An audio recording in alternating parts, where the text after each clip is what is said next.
মন খারাপ হয় যে আল্লাহ যদি আমাকে কোনোদিন নিয়েও যায়, তো এই যে ছেলে মেয়েগুলা, মানে আমি আল্লাহর কাছে সবসময় দোয়া করি, আপনি জানেন যে আমার আল্লাহ একটা সন্তান দিচ্ছে, 3 মাস ওর বয়স।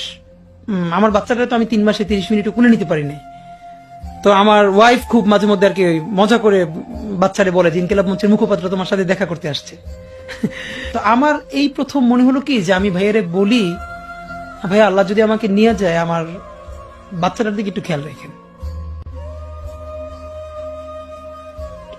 তো এই কথাটা আমি বলতে পারিনি। আব্বার একটা, মানে আপনি যদি বলেন যে আমার সারা জীবনের যেটুকুন সততা, সাহস, লড়াই, এটার দুনিয়ার সমস্ত শক্তি আমার আব্বা।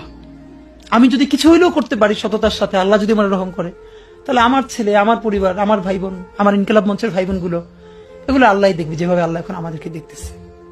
সুতরাং কারো কাছে আর কোনো প্রত্যাশা নাই।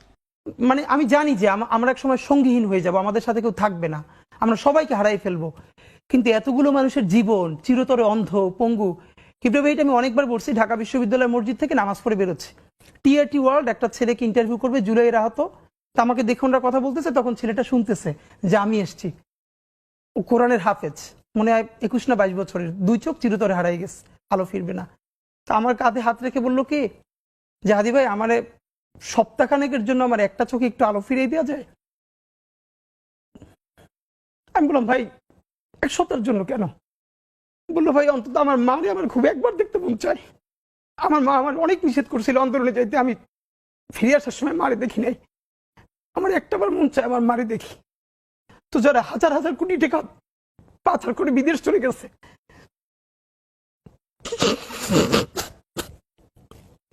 টিস্যুর ব্যবস্থা করেন।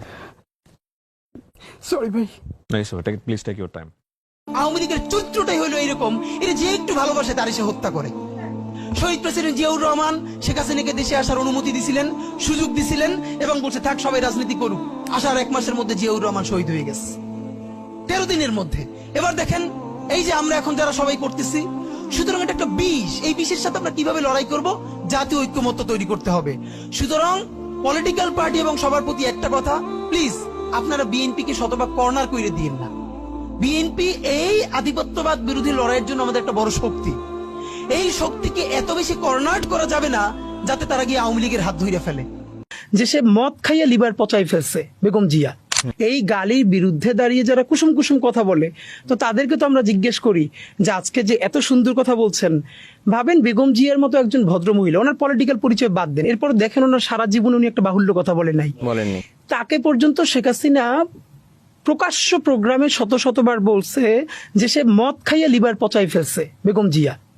আপনি পারলে আমারে বলেন তো ভাই, বাংলাদেশের এই যে আজকে এত সুশীল লোকজন, ফাইন থাকুক, একটা লোক কি প্রতিবাদ করেছে শেখ হাসিনার যে বেগম জিয়ার মতো একজন ভদ্র মহিলাকে কোন ধরনের ডকুমেন্টেশন ছাড়া এই যে মদ খেয়ে লিভার পচাই ফেলতেছে এই কথা বলতে পারতেছে? এইটার কোনো প্রতিবাদ কেউ করছে? আরো 100 ঘটনা বাদ দিলাম, আমি সব থেকে ছোট ঘটনাটা বললাম। তো এরা যখন এই নিয়ে কথা বলে তখন তো আমরা বুঝতেই পারি যে এদের উদ্দেশ্যটা কি। উদ্দেশ্যটা হলো এই নিয়ে আপনি হাসিনাকে গালি দিতে পারবেন না।